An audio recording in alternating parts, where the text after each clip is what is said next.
सीताराम सीताराम सीताराम।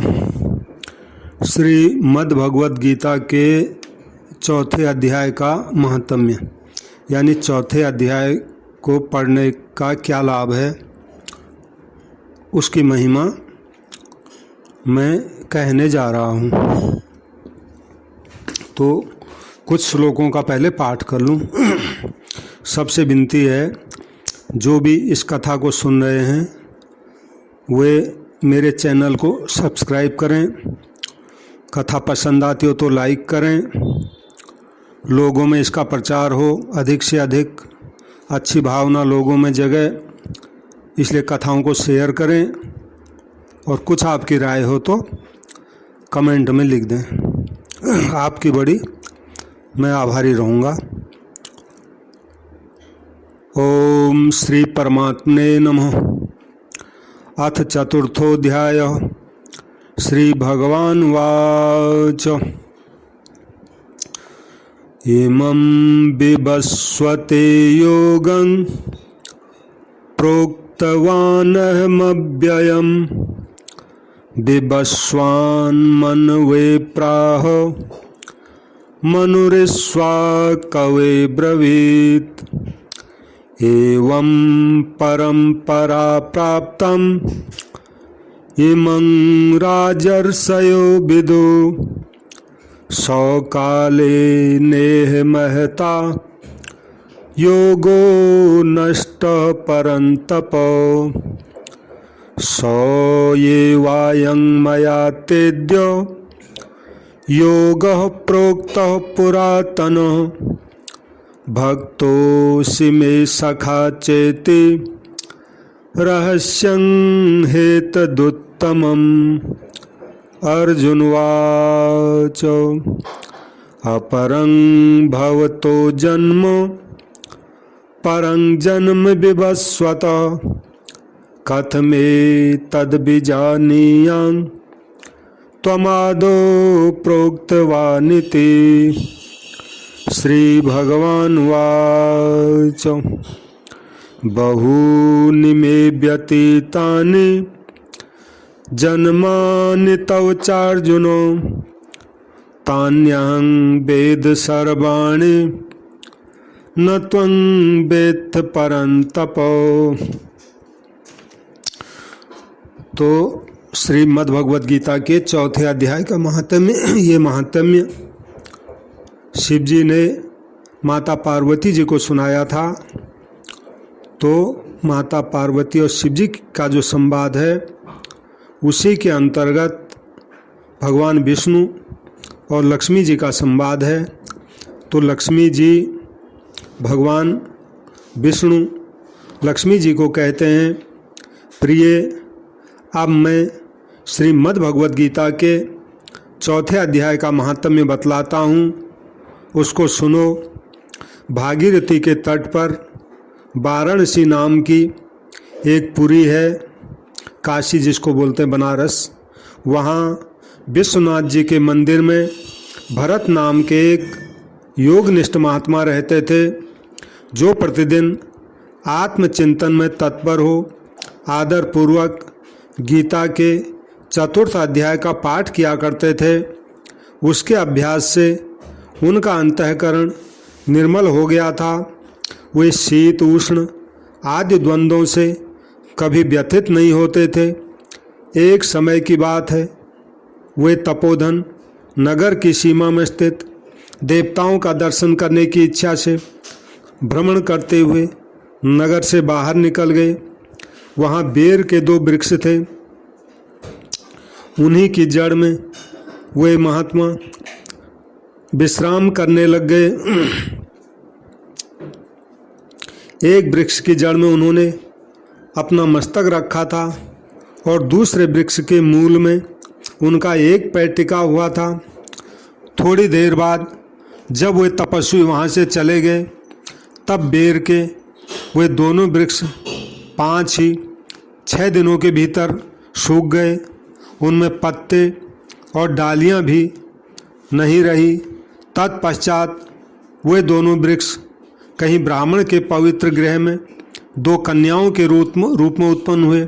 वही पेड़ बाद में किसी के ब्राह्मण के घर में कन्याओं के रूप में उनका अगला जन्म हुआ।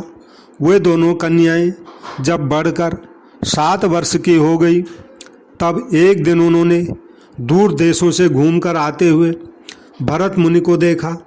उन्हें देखते ही वे दोनों उनके चरणों में गिर पड़ी और मीठी वाणी में बोली मुने, आपकी ही कृपा से हम दोनों का उद्धार हुआ है। हमने बेर की योनि त्याग कर मानव शरीर प्राप्त किया है। उनके इस प्रकार कहने पर मुनि को बड़ा विस्मय हुआ। उन्होंने पूछा, पुत्रियों, मैंने कब और किस साधन से तुम्हें मुक्त किया था? साथ ही यह भी बताओ कि तुम्हारे बेर के वृक्ष होने में क्या कारण रहा था, क्योंकि इस विषय में मुझे कुछ भी ज्ञात नहीं है। तब वे कन्याएं पहले उन्हें अपने बेर हो जाने का कारण बतलाती हुई बोली, मुने, गोदावरी नदी के तट पर छिन्न पाप नाम का एक उत्तम तीर्थ है जो मनुष्यों को पुण्य प्रदान करने वाला है। वह पावनता की चरम सीमा पर पहुंचा हुआ है। उस तीर्थ में सत्य तपा नामक एक तपस्वी बड़ी कठोर तपस्या कर रहे थे। वे ग्रीष्म ऋतु में प्रज्वलित अग्नियों के बीच में बैठते थे और वर्षा काल में जल की धाराओं से उनके मस्तक के बाल सदा भीगे ही रहते थे तथा जाड़े के समय में जल में निवास करने के कारण उनके शरीर में हमेशा रोंगटे खड़े रहते थे। वे बाहर भीतर से सदा शुद्ध रहते, समय पर तपस्या करते तथा मन और इंद्रियों को संयम रखते हुए परम शांति प्राप्त करके आत्मा में ही रमण किया करते थे। वे अपनी विद्वता के द्वारा जैसा व्याख्यान करते थे उसे सुनने के लिए साक्षात ब्रह्मा जी भी प्रतिदिन उनके पास उपस्थित होते और उनसे प्रश्न करते थे। ब्रह्मा जी के साथ उनका संकोच नहीं रह गया था, अतः उनके आने पर भी वे सदा तपस्या में ही मग्न रहते थे। परमात्मा के ध्यान में निरंतर संलग्न रहने के कारण उनकी तपस्या सदा बढ़ती रहती थी। सत्य तपा को जीवन मुक्त के समान मानकर इंद्र को अपने समृद्धशाली पद के संबंध में कुछ भय उत्पन्न हुआ। तब उन्होंने उनकी तपस्या में सैकड़ों विघ्न डालने आरंभ किए। अप्सराओं के समुदाय से हम दोनों को बुलाकर इंद्र ने इस प्रकार आदेश दिया। वो कन्याएं बोल रही हैं अपने पूर्व जन्म की बात, पूर्व से पूर्व जन्म की बात।